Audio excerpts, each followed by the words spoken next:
Hello my dear friends, welcome back to my YouTube channel Raj science classes. मैं प्रिंस राज आप सभी का एक बार फिर से राज साइंस क्लासेस में स्वागत करता हूं। उम्मीद करता हूं कि आप सभी हमारा पीछे का वीडियोस देखे होगा। अगर नहीं देखे हमारे पीछे के वीडियोस तो हमारे चैनल के प्लेलिस्ट में हमारे वीडियोस आप सभी चाहे तो वहाँ पर जाकर देख सकते हैं।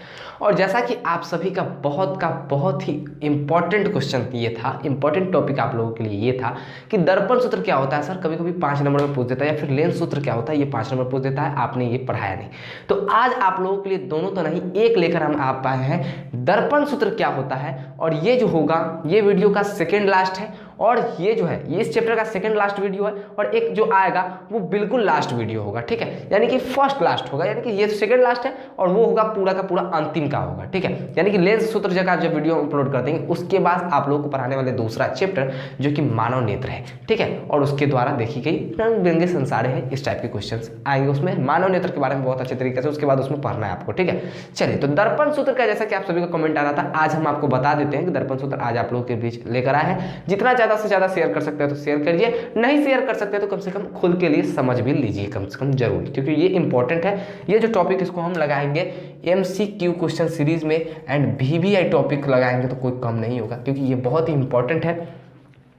इतना बेहतरीन तरीके से आप लोगों को बताएंगे कि आज आप लोगों का पूरा अच्छे तरीके से समझ में आ जाएगा। ये आप तय कीजिएगा कि बेहतरीन तरीका है जरा सा या नहीं है, ठीक है। चलिए देखते हैं क्या दर्पण सूत्र के लिए। सबसे पहले आपको अगर उत्तल दर्पण पर बनाइएगा तो ऊपर भी बनेगा, अवतल दर्पण पर बनाइएगा तो अवतल दर्पण भी बनेगा। हम आप लोगों को अवतल दर्पण पे समझाने वाले हैं। आप लोग अवतल दर्पण पे किसी भी, ये नहीं लिखा रहता है कि उत्तल दर्पण से दर्पण सूत्र प्रयोग कीजिए, लिखा रहता है दर्पण सूत्र वही जो होगा सो आपका, और उसको दर्पण सूत्र सिद्ध करने के लिए लिखा होता है, ठीक है। तो आपको यहाँ पे समझ जाइए कि दर्पण सूत्र हमको नहीं याद है, उसको हम प्रूव करेंगे कि कैसे आएगा, ठीक है। चलिए देखते हैं क्या अवतल दर्पण। सबसे पहले तो आप एक अवतल दर्पण बना दीजिएगा, फिर उसके बाद वक्रता केंद्र और अनंत के बीच, ये जो O है आपका वो अनंत है, अनंत के बीच एक वस्तु A भी रख दीजिएगा। इसका प्रतिबिंब आप लोगों को निर्माण हमने सिखाया हुआ है। लेंस के प्रतिबिंब निर्माण में हम लोगों ने किरण आरेख नहीं खींचा था, लेकिन दर्पण के प्रतिबिंब निर्माण में, दोनों प्रतिबिंबों के निर्माण में, जो कि वीडियो कट जा रही थी बार बार, तब पर भी हम लोगों ने वीडियो बनाया था, बहुत ही मुश्किल से बनाया था, लेकिन उसमें हम लोगों ने वीडियो बनाया था और उस पर समझाया भी था।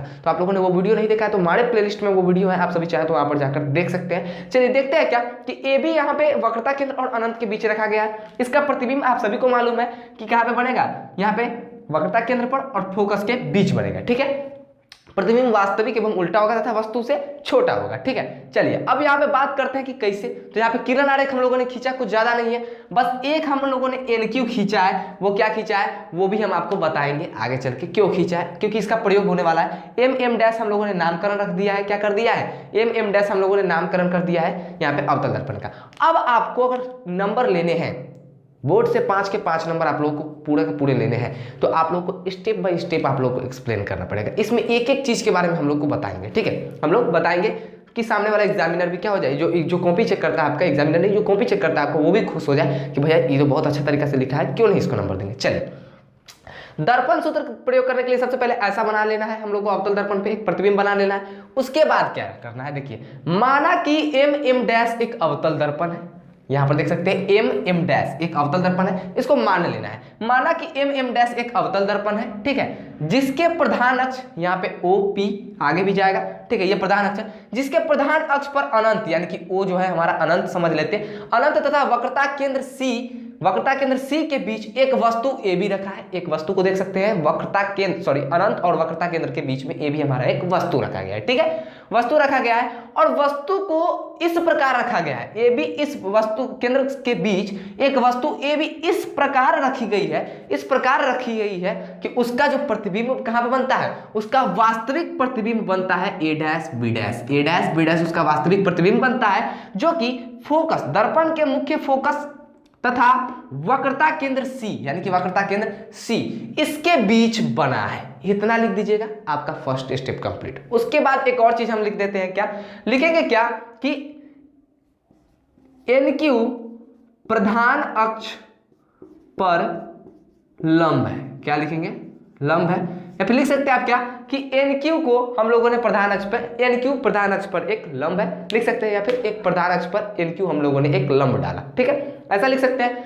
उसके बाद आप लोगों को क्लियर करना है, सबसे पहले इसका स्क्रीनशॉट लीजिए, क्योंकि बहुत ही नीचे तरीके से ऊपर कोई चीज मिटा भी सकते हैं, ठीक है, तो स्क्रीनशॉट लीजिए। फिर इसके बाद आप लोग को लिखना है क्या उसके बाद आप लोग को इसमें आना है। अब देखिए समरूप त्रिभुज कभी जाने हुए हैं? समरूप त्रिभुज बच्चा में पढ़े होइएगा, समरूप त्रिभुज क्या होता है, ठीक है। समरूप त्रिभुज जिसका कोण वोन क्या होता है भैया, मतलब कि सेम एंगल का होता है, ठीक है। देखिए जरा सा लिया यहाँ पर देखिए तो ये जो वक्रता केंद्र से गया है, जो एंगल ई बना के गया होगा वही एंगल ई भी बना के गया होगा, ठीक है। तो दोनों का कोण क्या है, सेम है, एंगल सेम है, ये दोनों समरूप हो जाएगा। कौन कौन त्रिभुज लिखेंगे क्या, ए बी सी तथा ए डैश बी डैश सी समरूप है। अब क्या लिखेंगे भैया, अब लिखेंगे हम यहाँ पर लिख सकते हैं नीचे, अब लिखेंगे अब, इतना लिख देने के बाद लिखेंगे अब त्रिभुज ए बी सी तथा ए बी सी कहा है यार, ए बी सी लिखना भूल गया, लिखिए त्रिभुज ए बी सी तथा ए डैश बी डैश एफ, ए dash B dash C, F नहीं, ए डैश बी डैश सी समरूप है। क्या है, समरूप है। तो आप सभी जानते हैं कि जब समरूप होता है तो उसके लिए एक हम लोग समरूप कहने का मतलब ही होता है क्या, कि उसकी जो भुजाएं होंगी क्या होंगी भैया, उसका अनुपात हम लोग बट्टा में कर देते हैं, उसका बराबर कर देते हैं। अब कैसे करेंगे देखिए, त्रिभुज ए बी सी तथा त्रिभुज ए बी सी तथा त्रिभुज ए डैश बी डैश एंड सी, ये समरूप है। क्या है, समरूप है। अब इसके बारे में बात करते कि अब करेंगे क्या, तो समरूप है तो उसके बाद लिखेंगे, इतना लिखने के बाद स्पष्ट हो जाएगा। उसके बाद आप लोग लिख सकते हैं चूंकि त्रिभुज ए बी सी, यहाँ पे चूंकि लिख सकते हैं, यहाँ पे अब नहीं लिखिए चूंकि त्रिभुज ए बी सी तथा ए डैश बी डैश समरूप है, इसीलिए अब उसकी क्या करने भैया, उसके भुजाओं का अनुपात हम करेंगे। क्या करेंगे, ए बी बट्टा क्या करेंगे, ए बी बट्टा, क्योंकि समरूप है तो देखिए ये और ये आपस में क्या हो जाएंगे भैया, बट्टा में हो जाएंगे, यानी कि इसका अनुपात निकाल देंगे। इन दोनों का अनुपात इन दोनों के आधार के लंब का अनुपात आधार के अनुपात के बराबर हो जाएगा। कैसे, देखिए A B is equals to हो जाए बट एंड वहां पे बाई लिख सकते हैं, A dash B dash is equals to हो जाएगा इसके आधार का ए सी एंड ए डैश सी, क्या हो जाएगा, ए सी एंड ए डैश सी। यहाँ पे हो गया ए सी एंड ए डैश सी लिख लेते हैं। उसके बाद इसको मान लेंगे हम लोग पहला समीकरण। क्या करेंगे, इसको ए सी एंड ए डैश सी मानने के बाद लिखेंगे हम लोग पहला समीकरण। उसके बाद हम ऊपर का इरेज कर रहे हैं, आप लोग अगर नहीं भी लिखे हैं तो आप लोग लिख सकते हैं इसको, क्योंकि हम अब ऊपर का इरेज करने वाले हैं और ऊपर की चीजों को भी हम लोग स्पष्ट रूप से अब लिखेंगे। ठीक है, वीडियो स्किप कीजिएगा तो भैया कुछ नहीं समझ में आने वाला है। वीडियो को थोड़ा सा लंबा वीडियो होगा, लेकिन अगर देख लेते हैं तो आपका एग्जाम में 5 नंबर तय हो जाएगा, ये हमारी गारंटी है। ठीक है, चलिए राज साइंस क्लासेस 100% गारंटी के साथ कहता है कि जो चीज़ वो पढ़ा देता है वो क्या करता है भैया, कोई भूल नहीं सकता है। हाँ, एक आध आदमी होते हैं कुछ ऐसे कि भाई ना कहते बिना पेनी के लोटा सुने हुए, बहुत फेमस कहावत है। ठीक है, तो उसको सुनिएगा। ठीक है, चलिए हम आपको नहीं बोल रहे हैं, आप बहुत ही इंटेलिजेंट स्टूडेंट है। चलिए यहाँ पे त्रिभुज ए बी सी तथा ए डैश बी डैश सी देख लिए। अब देखिए ये समरूप है, उसके बाद एक और त्रिभुज इसमें समरूप है। देखिए कहीं ना कहीं ये एंगल और ये एंगल भी तो बन रहा है, ये दोनों भी देखिए एक सेम एंगल से जा रहा है। अब हम आपको बताते हैं कि त्रिभुज एन क्यू एफ तथा एन क्यू एफ या फिर क्यू एन एफ, कुछ भी लिख सकते हैं, त्रिभुज एन क्यू एफ तथा त्रिभुज ए डैश बी डैश एफ आपस में समरूप है। तो फिर लिखेंगे पुनः, क्या लिखेंगे, पुनः त्रिभुज एन क्यू एफ, त्रिभुज एन क्यू एफ तथा ए डैश बी डैश एफ, ए डैश बी डैश एफ क्या हो जाएगा, ए डैश बी डैश एफ समरूप है। क्या है, समरूप है। ये लिख लिया हम लोगों ने, चूंकि एन क्यू एफ तथा ए डैश बी डैश एफ आपका क्या है भैया, समरूप है। अब इसमें भी वही प्रोसेस करेंगे, जो इसका आधार के आधार अनुपात कर देंगे और लंब का लंब अनुपात कर देंगे। अब देखिए यहाँ पे जरा सा बात ही आने वाली है। अब देखते हैं यहाँ पे क्या करते हैं, एन क्यू एफ तथा ए डैश बी डैश एफ है। अब देखिए एन क्यू का एन क्यू ले लिए, डेट इज एन क्यू, बट्टे में आ जाएगा क्या हमारा एन क्यू, उसके बाद बट्टे में ए डैश बी डैश आएगा, ए डैश बी डैश, मतलब दोनों का लंब पहले ले लेते हैं। क्या लेते हैं, लंब ले लिए। चलिए बराबर, अब क्या होगा, इसका आधार लेते हैं, तो क्यू एफ क्या ले लेते हैं, क्यू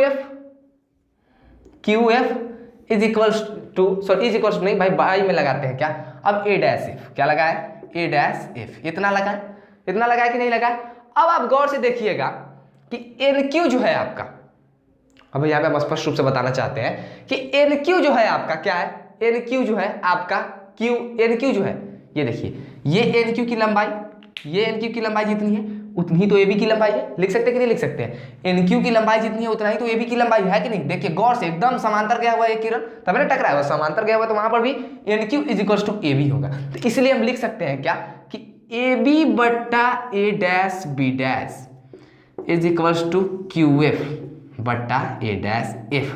लेकिन अगर कॉपी चेक करने वाले को समझ में नहीं आया, इसीलिए यहाँ पे लिख सकते हैं कि चूंकि N Q is equals to A B, आपको ये लिख कर चलना है, ठीक है, N Q is equals to A B. उसके बाद ये आ गया आपका। अब आप सोच रहे होइएगा क्या कि ये जो हो गया रेडी हो गया, क्या हो गया भैया, ये जो हो गया आपका, अगर आप लोग सोच रहे हैं कि ये कहीं ना कहीं आपका रेडी हो गया है, तो भैया सबसे पहले आप इसका स्क्रीनशॉट लीजिए, क्योंकि हम इसको भी मिटाने वाले हैं, ठीक है, इसको भी इरेज करने वाले हैं क्योंकि जगह कम पड़ने वाली है, ठीक है। अब इसका जो आप लोग सोच रहे हैं कि ये समीकरण बन गया, तो ये बिल्कुल समीकरण बन गया, ठीक है। इसको हम लोग लिख सकते हैं सेकंड समीकरण, या फिर इसको हम एक चीज और इसमें जोड़ देते हैं, क्या कर देते हैं, अब जोड़ देते हैं, फिर देखते हैं यहाँ पे, देखिए ये इसको हम इरेज किए। अब एक चीज और आपको हम दिखाते हैं, क्या लिखेंगे, क्या क्या लिखेंगे, देखिए ये बिंदु जो Q है वो बिंदु P के बहुत निकट है, तो इससे हमको बहुत सारी मदद मिलने वाली है, ठीक है। तो इसको Q को जो है, ये बिंदु Q और P के बीच की दूरी बहुत नगण्य है, बहुत ही छोटी है, ठीक है, बहुत ही कम है, तो इसीलिए हम Q को QF जो है उसको PF के बराबर मानेंगे। लिखेंगे क्या, यहाँ पे आप लोग को लिखना पड़ेगा एक चीज, चूंकि बिंदु Q बिंदु P के बहुत निकट है, किसके निकट है, बहुत निकट है, इसीलिए QF is equals to PF, QF is equals to PF, यानी कि ये जो QF है आपका वो PF के बराबर हम लोगों ने कर दिया। अब उसके बाद लेकर चलते हैं, ये समीकरण आपका 3 तो हो चुका है, ठीक है, लेकिन तीसरा समीकरण इसको हम बनाते हैं। अब देखिए ए डैश ए बी का A B, A dash B dash का ए डैश बी डैश बराबर में ये जो QF है वो किसके बराबर हो गया है, PF के, ठीक है। तो अब लिख सकते हैं PF। ऐसा होता है यार, बहुत सारी कंडीशंस में ऐसा होता है कि जो बहुत नजदीक के बिंदु हो ना, उससे हमको बहुत ज्यादा काम मिलने वाला हो तो उसको हम बराबर कर देते हैं, मान लेते हैं। मैथ में इतना चलता रहता है, ठीक है, लेकिन है ये फिजिक्स, लेकिन सहारा किसका ले रहे हैं, मैथ का। देख रहे हो ना, समरूप त्रिभुज आ रही है, ठीक है। तो PF हो गया बट्टा में ए डैश एफ, ये हो गया हमारा समीकरण 3। समीकरण 3 हमारा स्पष्ट, समीकरण 3 हमारा स्पष्ट हुआ कि नहीं हुआ। चलिए आप इसका स्क्रीनशॉट लीजिए, फिर हम बढ़ेंगे आगे की ओर। समीकरण 3 हमारा हो गया स्पष्ट, हो गया कि नहीं हो गया। समीकरण जो 2, अगर यहाँ पे हम लिख सकते हैं, यहाँ पे समीकरण 2 से लिख सकते हो, कुछ भी लिख सकते हो, ए बी बटा ए डैश बी डैश PF बटा ए डैश बी डैश। इससे पहले लिख सकते थे आप समीकरण 2 से, कि समीकरण 2 से यहाँ पे QF का मान PF में बदलने पर कुछ इस टाइप का लिख सकते थे, ठीक है। तो यहाँ पे ये हो गया आपका। आप लोग इसका स्क्रीनशॉट लेना चाहो तो स्क्रीनशॉट लो, क्योंकि फिर इसको हम इरेज कर रहे हैं, ठीक है, इसको इरेज कर रहे हैं। अब देखिए गौर से आप, यहां पर हम लोगों ने ये बातें बताई, यहां पे ये बताई कि नहीं बताई। अब यहां पर अगर आप लोग समीकरण 3 और समीकरण 1 को स्पष्ट रूप से देखिएगा जी, क्या देखिएगा, समीकरण 1 और 3 को अगर आप लोग स्पष्ट रूप से देखिएगा। अब लिखेंगे यहां पे समीकरण 1 एवं 3 से, क्या लिखेंगे, समीकरण 1 एवं 3 से। समीकरण 1 एवं 3 से देखिएगा तो समीकरण 1 भी था हमारा ए बी बट्टा ए डैश बी डैश, और समीकरण 3 भी आया है ए बी बट्टा ए डैश बी डैश। तो दोनों का LHS बराबर है, तो हम RHS इक्वल कर सकते हैं कि नहीं कर सकते हैं। RHS इक्वल जब करेंगे तो देखिए समीकरण 1 हमारा था क्या, समीकरण 1 जो हमारा था वो था ए बी बट्टा A dash B dash, A B बट्टा ए डैश बी डैश था कि नहीं था। समीकरण जो अगर बात करें हम, समीकरण 1 था हमारा ए बी बट्टा ए डैश बी डैश, और समीकरण 3 था हमारा ए बी बट्टा ए डैश बी डैश, दोनों का LHS बराबर था। तो उसका RHS अगर हम इसको इक्वल करेंगे, अगर उसका RHS अगर हम इक्वल करें, बाई चांस मान लेते हैं, ठीक है, उसका अगर RHS अगर हम इक्वल करेंगे तो क्या आएगा हमारा भैया, देखिए उसका RHS इक्वल करेंगे तो एक का समीकरण 1 में था AC बट्टा, क्या था, समीकरण 1 में था AC बट्टा ए डैश सी, था कि नहीं था, AC बट्टा ए डैश सी, यही ना था जी, AC बट्टा ए डैश सी। दूसरा में था क्या कि एक में ए डैश बी डैश, दूसरा में वही था ए बी बट्टा ए डैश बी डैश, यानी कि एन क्यू बट्टा ए डैश बी डैश था, तो एन क्यू को हम लोगों ने ए बी माना था, तो ए बी बट्टा ए डैश बी डैश, तो ये हो गया। तो उसके बाद उसका आधार क्या था कि QF, जिसको हम लोगों ने बनाया था PF, क्या बनाया था, QF था, Q जो है P के बहुत नजदीक है, इसलिए क्या बनाया था हम लोगों ने, Q को P के बहुत नजदीक है, इसलिए हम लोगों ने P को मान लिया था, Q को मान लिया था P के बराबर, तो ठीक है, तो QF बदल गया था हमारा PF में, तो ये PF और ये बट्टा में आया था हमारा किसका भैया, ये हमारा था A डैश F, क्या था, A डैश F। अब अगर बात करें हम यहाँ पे एक बहुत ही इंपॉर्टेंट चीज़ आप लोगों का हम ऊपर ही स्किप कर चुके हैं, क्या कि माइंड से वो चीज़ हमारे बीच उतर गई है कि आपका जो हम वहाँ पे जब माना कि जब करके लिखाए थे तो आपको एक और चीज़ वहाँ पे लिखनी थी, क्या वो लिखनी थी, क्या वस्तु दूरी और यहाँ पर चिन्ह। लेकिन कोई बात नहीं, हम आगे भी लिख सकते हैं, कोई दिक्कत नहीं है, जब समीकरण स्पष्ट रूप से हम लिख देंगे वह। लेकिन आप लोग वहाँ पर लिख लीजिएगा ना, माना कि ए डैश बी डैश है, तो वहाँ पर लिखना चाहिए था, क्या फिर से लिखना था कि माना कि लिखे थे ना कि एम डैश कुछ करके अवतल दर्पण यहाँ पे प्रतिबिंब इसका ऐसा ऐसा बनाता है, तो उसमें आपको लिखना था वस्तु दूरी, फोकस दूरी और भैया प्रतिबिंब दूरी। तो माना कि वस्तु दूरी क्या होता भैया, वहाँ पे वस्तु दूरी हमारा क्या था, माना कि वस्तु दूरी क्या था वहीं पे लिखना था, ठीक है। माना कि वस्तु दूरी हमारा क्या था भैया, पी ए, क्या था, ए पी था, पी ए भी लिख सकते हैं, कोई दिक्कत नहीं है। पी ए हमारा वस्तु दूरी था, P A is equals to minus U. ऐसा इसलिए बोल रहे हैं क्योंकि ये अवतल दर्पण है और इसका फोकस दूरी ऋणात्मक होगा, क्योंकि अवतल दर्पण के आपतित किरण के विपरीत दिशा में इसका नापा रहा है। तो आपतित किरण के विपरीत दिशा में अगर कोई भी दूरी ना पाता है तो वो माइनस में हो जाता है। तो चिन्ह परिपाटी का नियम के अनुसार चल रहा है, बाद में जाकर चिन्ह परिपाटी लगाने से नियम के पहले ही चलते हैं, ठीक है। तो वस्तु दूरी P A is equals to minus 2, ठीक है। प्रतिबिंब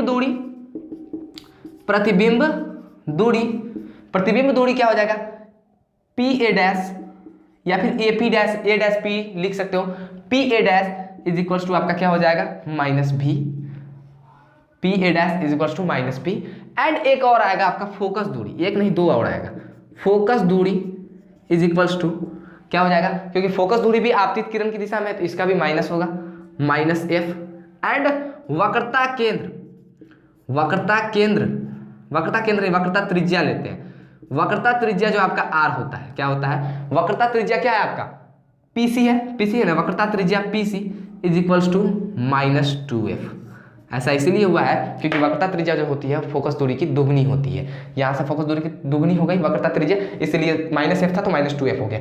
इसको आप लोगों को लिखना है कहाँ पे, इसको आप लोग लिख सकते थे माना कि जो हम लिखे थे ना, माना कि दर्पण बराबर, इसीलिए नीचे लिख दिया इसके कि इसके आप लोगों को यहाँ पे याद रहे। यह स्पष्ट हो गया। चलिए यहाँ पे एक समीकरण आ गया, लेकिन ये समीकरण अभी पूरा स्पष्ट रूप से पूरा अच्छी तरीके से नहीं हुआ है। पहले आप लोग इसको स्क्रीनशॉट लेकर लिखिएगा, उसके बाद हम आपको बहुत सारी चीज़ों का हम बताएंगे। आप लोगों को बहुत सारी वीडियो कट वट नहीं रह गया है, क्योंकि 17 मिनट का ये वीडियो हो चुका है अभी, जब तक हम बोल सकते हैं, ठीक है। 17 मिनट का ये वीडियो हो चुका है। आप लोगों को बहुत ही लंबी वीडियो का तो खैर हम लोगों ने कभी सोचा भी नहीं था कि इतना बड़ा लंबा वीडियो हो जाएगा, लेकिन आप लोग जितना जल्दी लिखेंगे उतना जल्दी ही ये स्पष्ट होगा, ठीक है। तो आप लोग इसका स्क्रीनशॉट लीजिए, ठीक है। उसके बाद हम लोग इसमें कुछ चेंजेस करने वाले हैं। दरअसल बातें ये है कि एसी को अब हम इन पदों में व्यक्त करेंगे, किनमें, पीए में, पीसी में, पी ए डैश में, पीसी में, ठीक है, पी ए डैश में या फिर पीसी में। समझ में आई बातें, ये देखिए पी ए डैश, उसके बाद है हमारा पी एफ, ठीक है, पी एफ हम लोगों ने लिखा ही नहीं यार, फोकस दूरी की, इसको फोकस दूरी को तो हम लोगों ने लिखा ही नहीं, क्या कहते हैं, माइंड कहाँ रहता है मेरा। फोकस दूरी जो हो गया देख सकते हैं, पी एफ फोकस दूरी होता है कि नहीं होता है, P F is equals to हमारा कितना था, छोटा एफ है यार, पी एफ बड़ा एफ है। चलिए फोकस दूरी को छोटा एफ से सूचित करते हैं। P F is equals to हमारा क्या था,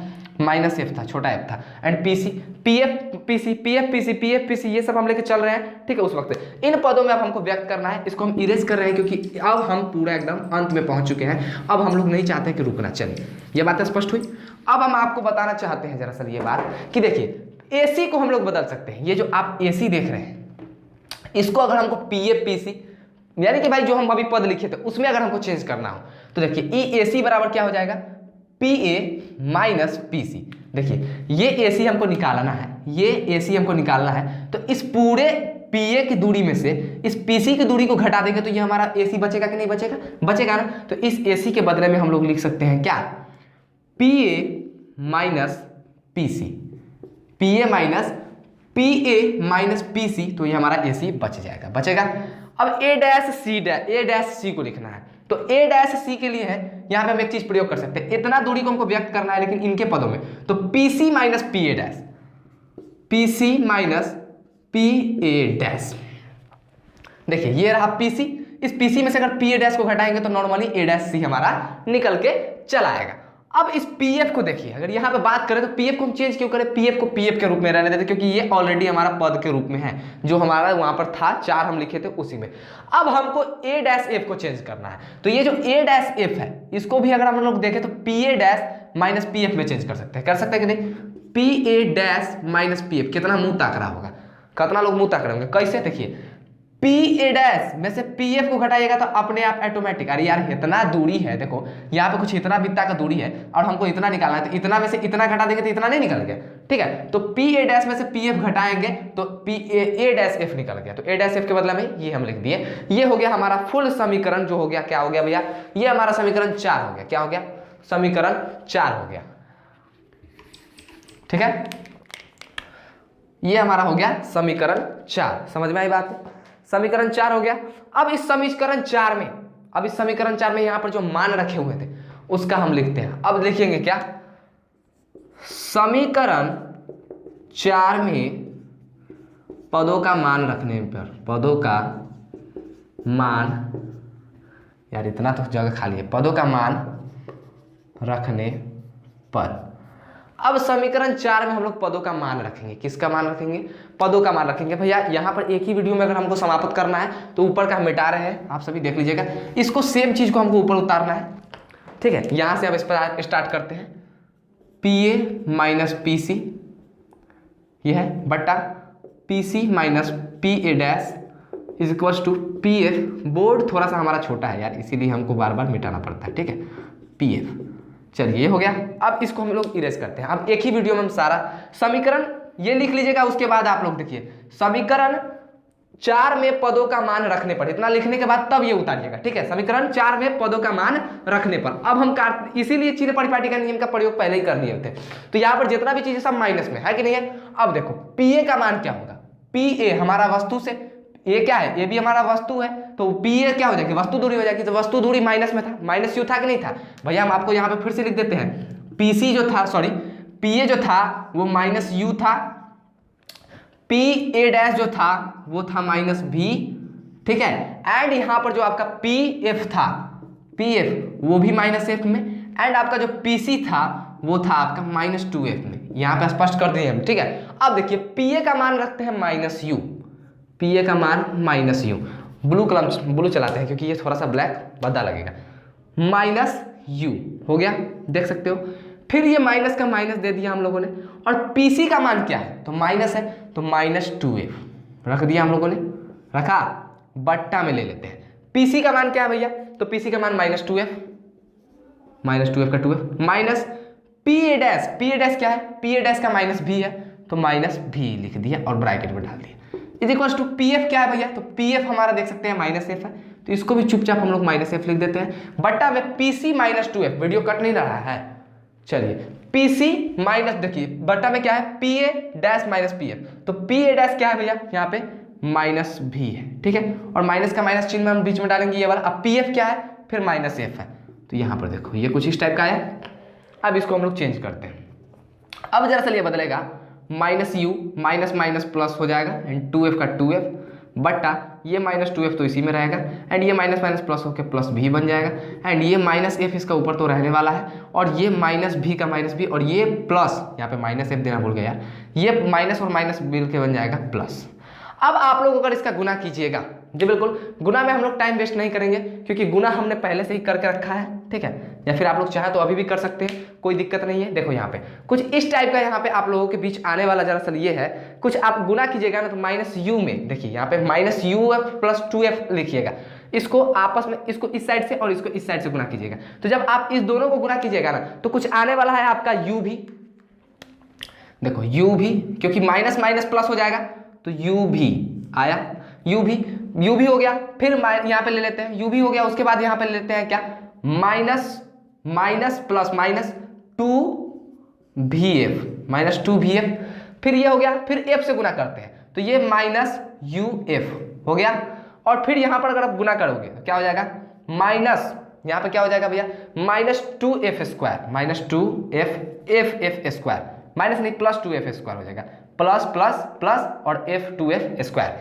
ये हो गया इस साइड का, बराबर अगर यहाँ पे करते हो तो माइनस 2f, देखो ये माइनस 2f, ये प्लस f से गुना करेगा, क्या बन जाएगा भैया, टोटली का टोटली बन जाएगा प्लस 2f स्क्वायर, एंड ये माइनस गुना करके फंस जाएगा बेचारा, और ये बनेगा माइनस प्लस गुना करेगा बनेगा vf, ठीक है, कुछ इस टाइप का बना। अब ये देखो ये 2f स्क्वायर से 2f स्क्वायर कट गया, बचे भैया हमारे कौन से साहब, तो यहाँ पर u भी माइनस 2uvf, तो इसको हम लोग क्या करते हैं, देखो जात जात को एक तरफ कर देना चाहिए, तो ये 2vf है, vf इसको एक साइड करेंगे, तो यू भी यानी कि वस्तु दूरी और प्रतिबिंब दूरी माइनस वस्तु दूरी और फोकस दूरी। अब इसको हम लोग ले जाते हैं क्या, ई प्लस वाला उधर जाएगा तो 2VF बना, एंड माइनस VF ऑलरेडी पहले से है। ये बनेगा हमारा क्या, UV माइनस UF बट्टा सीधे बनेगा अब हमारा VF बना, VF बना कि नहीं बना। अब यहाँ पर आप लोगों को आना है क्या, अब हम इसको इरेज कर रहे हैं, ठीक है। अब इसको भी हम लोग इरेज करेंगे, इसको भी इरेज कर सकते हैं, कोई दिक्कत नहीं है। अब यहाँ पर अगर हम आपको बात बताएं, यहाँ पे हमारा पूरा का पूरा चीज निकल कर सॉल्व हो चुका है, ठीक है। अब यहाँ पे बताते हैं, ज्यादा नीचे नहीं लिख रहे कि कट जाएगा। अब लिखेंगे क्या, दोनों तरफ वही सेम चीज यार, दोनों तरफ जो कि हम लोग को पढ़ना होता है, शुरू से करते आ रहे हैं, दोनों तरफ सेम चीज से भाग लगाए, दोनों तरफ UVF से भाग देने पर, ठीक है। दोनों तरफ UVF से भाग देने पर देखो अब क्या आता है, UV बटा UVF आया, माइनस है UF बटा UVF बराबर VF बटा UVF। अब देखो काटने वाली जो बातें हैं, इस U से ये U कट गया, ये V से ये भी कट गया, बराबर 1/F। ऐसा नहीं कि हम काट नहीं सकते, हम काट सकते हैं, लेकिन यहाँ पे गजर मजर हो जाएगा यार, पूरा अच्छे नहीं लगेगा, डर्टी हो जाएगा। U से U कट गया, V से V कट गया, 1/F माइनस इस U से ये U कट गया, F से F कट गया, बच गया 1/V माइनस 1/V बराबर इस F से ये कट गया, इस V से ये कट गया, बराबर आ गया 1/U। लेकिन क्या फार्मूला ऐसे होती है, नहीं होती है। फार्मूला कुछ इस टाइप का हो जाएगा, क्या हो जाएगा, 1/U plus 1/V is equals to 1/F। ये आपका निकल के आ गया दर्पण सूत्र। क्या आ गया, ये आ गया आपका दर्पण सूत्र। 1 बट्टा प्रतिबिंब दूरी, सॉरी वस्तु दूरी बटा 1 बट्टा प्रतिबिंब दूरी बराबर 1 बट्टा फोकस दूरी। ये आ गया, ये दर्पण सूत्र आया। देख सकते हो इस माइनस V को इस साइड भेज गया है, तो 1/U प्लस 1/V हो गया, और ये 1/F। कभी कभी आपको ऑब्जेक्टिव में दे देगा कि पहचानिए निम्नलिखित में से कौन दर्पण सूत्र है, तो आप तो मूड ताकते रह जाएगा। तो एक और दर्पण सूत्र होता है 1/U प्लस 1/V, इसी का दूसरा रूप है 2/R। अब कहिएगा कि 2/R क्यों दिया है, तो लिख सकते हैं चूंकि R बराबर 2F। अब सोचोगे क्या, अब R की जगह पर अगर 2F रख दो, क्या रख दो, 2F, ठीक है। तो 2 से 2 कट गया, 1/F आ गया कि नहीं आ गया, तो इसीलिए इसको हम लोग क्या कर सकते हैं, यहाँ पे 2/R भी हम लोग लिख सकते हैं। ये भी हमारा आ जाता है दर्पण सूत्र में। तो कैसा लगा आप लोग को ये वीडियो, बहुत ही मेहनत लगी भैया इस वीडियो को बनाने में, और आप लोगों का साथ रहा तो आप लोग शेयर कीजिएगा इस वीडियो को, और भी आगे का वीडियोस हम ऐसे भी लाते रहेंगे। मैं प्रिंस राज विदा लेता हूँ, फिर मिलूंगा एक नए वीडियो में एक नए जोश के साथ। तब तक के लिए जय हिंद, जय भारत।